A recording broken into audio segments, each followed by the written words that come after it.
इसमें बहुत सारे फैक्टर मैटर करते हैं।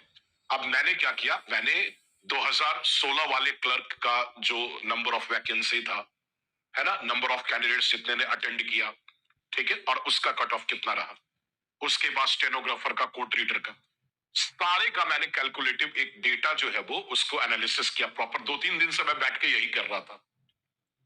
प्रॉपर मैंने उसका एनालिसिस किया और फिर मैंने ये देखा कि क्लर्क में जो लगभग 3400 सीटें हैं और इसमें जितने कैंडिडेट्स ने अटेंड किया इस एग्जाम को जो है वो दिया है, ये सारी चीजों का ध्यान रखते हुए एक suitable calculative well calculated cut off क्या हो सकता है, आज की इस वीडियो में मैं आपको बताने वाला हूं। साथ ही साथ मैं आपको यह भी बताने वाला हूं कि एक खुशखबरी भी है कि एग्जाम डेट मेंस का क्या होगा, ये भी, इसका भी आइडिया मिल चुका है।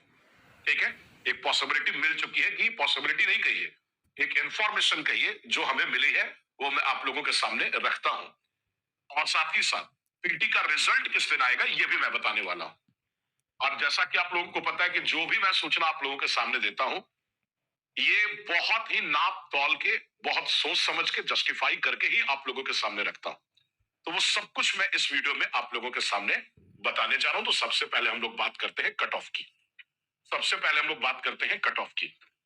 देखिए, कट ऑफ में क्या है कि भले बहुत सारे लोग कह रहे हैं कि पेपर जो है वो इजी है ना, पेपर इजी है इसलिए कट ऑफ ज्यादा होगा, लेकिन आप कंपेयर करोगे तो आपको यह समझ में आएगा कि पेपर जिसे इजी कहा जा रहा है, दरअसल वो इजी टू मॉडरेटेड था।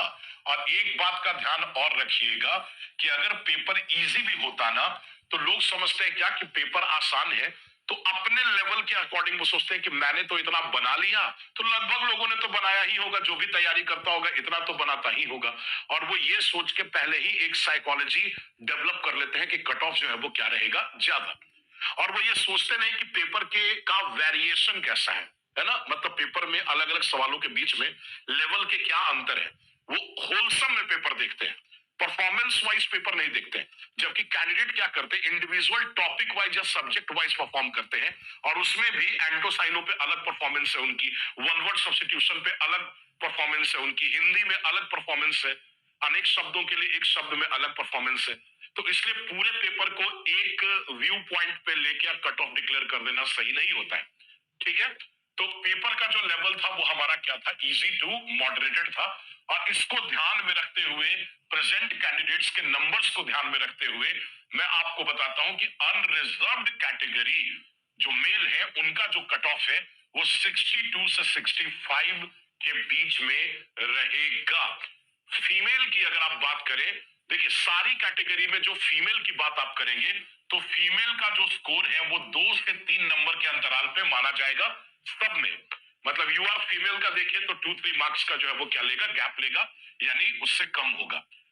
ओबीसी की अगर आप बात करें तो 58 से 60, 58 या तो 59 या तो 60, ये कट ऑफ जो है वो रहेगा। इकोनॉमिकली वीकर सेक्शन यानी ईडब्ल्यूएस की बात करें तो इनका कट ऑफ 56 से 58 के बीच में हो सकता है, यानी 56, 57, 58 ऐसा हो सकता है, इतने ही के बीच में रहेगा। एक्सट्रीमली बैकवर्ड क्लास की बात करें यानी ईबीसी की बात करें तो 53, ये थोड़ा इसका अंदाजा लगाना बड़ा मुश्किल हो रहा था मुझे, इसका कैलकुलेशन भी बहुत मुश्किल से निकल रहा था।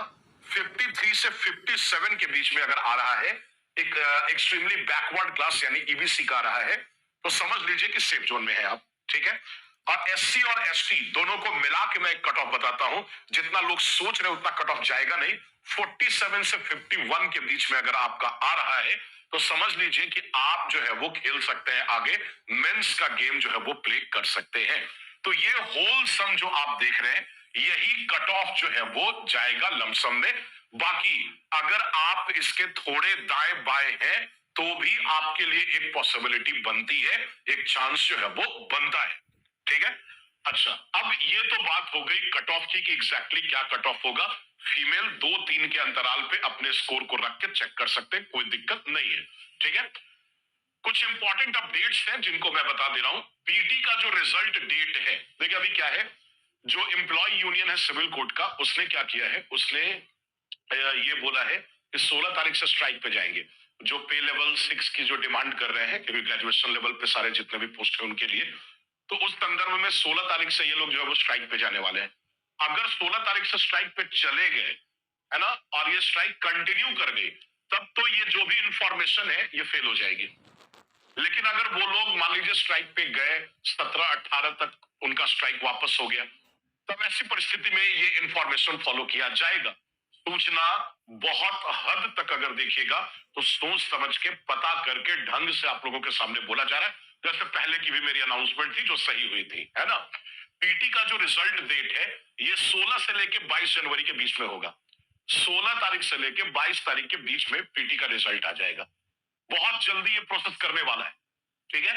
अब मेंस का जो एग्जाम डेट होगा ये फर्स्ट से लेके सेकेंड वीक ऑफ फरवरी, यानी फरवरी के पहले या दूसरे सप्ताह में, मोस्ट प्रोबेबली पहले ही सप्ताह में मेंस की परीक्षा होगी। ये बात दिमाग में डाल लीजिए।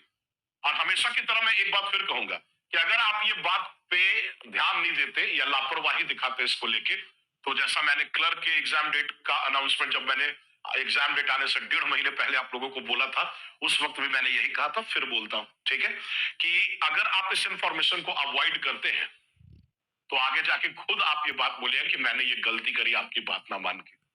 तो आप इसी के अकॉर्डिंग अपनी क्या करें, प्रिपरेशन करें, ये बात दिमाग में बिठा लीजिए, ठीक है। चलिए अब कुछ चीजें मैं बताता हूं आप लोगों के लिए, 2 अच्छे काम मैं करने जा रहा हूं, वो समझिएगा। एक, हम लोगों ने